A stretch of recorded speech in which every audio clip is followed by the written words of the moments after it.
everybody! Welcome back to the channel, and today we're going to be having a look at the Boss PW-3.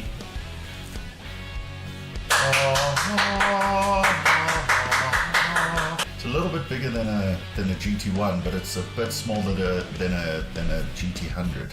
So what do you need to know? First off, when you pick this thing up, very, very strong. I've played other wahs before that are bigger than this, and they're cool.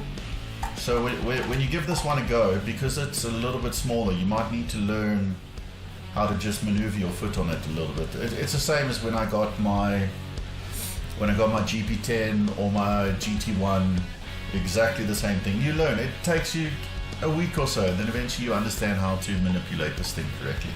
I'm using my GT1 just for the clean overdrive and distortion sounds that you're going to hear now.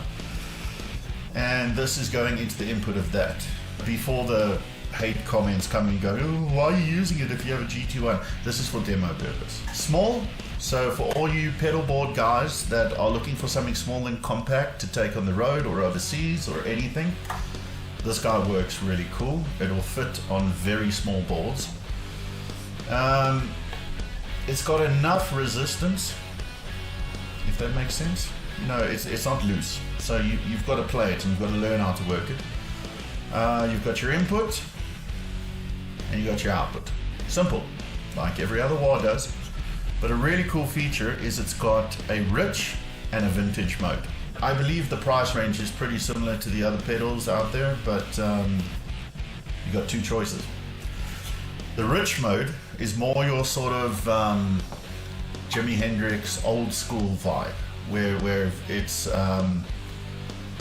you've got a lot of play without the sound going too extreme. But then you've got the vintage mode, and I thought that the vintage mode was going to be more like what I just explained, but the vintage mode has got a bit of a bigger scoop.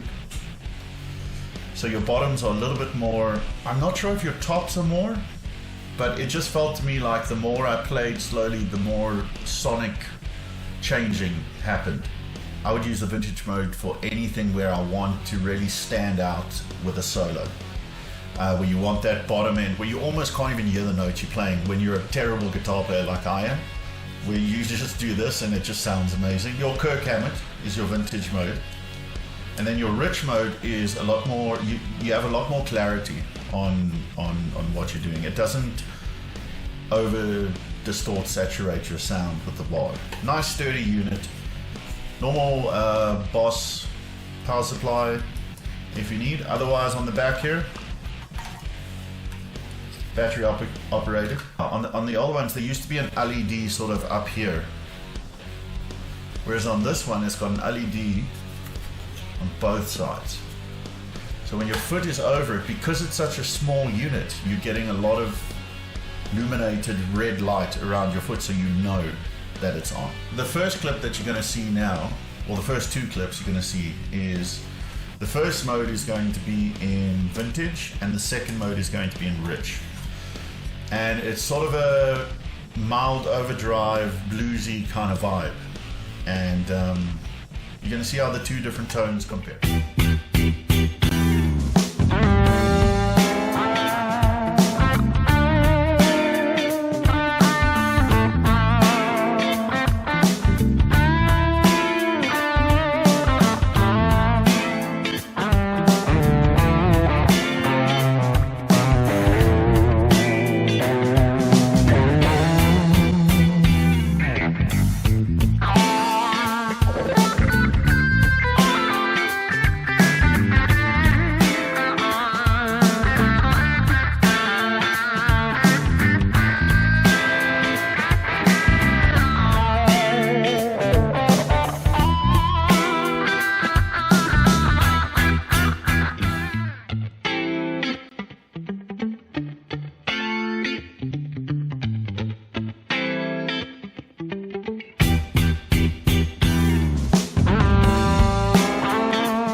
second two clips you're going to see now is a more clean, I don't want to say the word jazzy because I'm nowhere near that sort of a guitar player.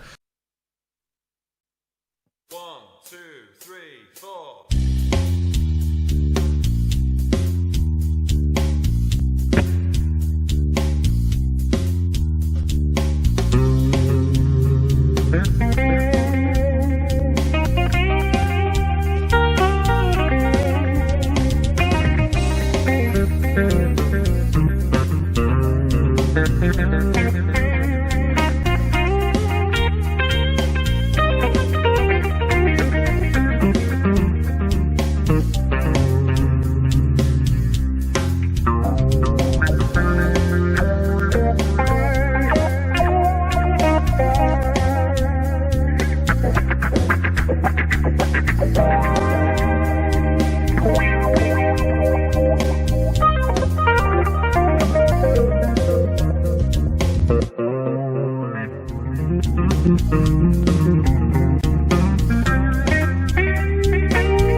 Okay, and now the last clip that I want to show you guys is a more high gain sound, which is more in the style of like Led Zeppelin, if you will. And let's see how this pedal reacts with the high gain of the GT1.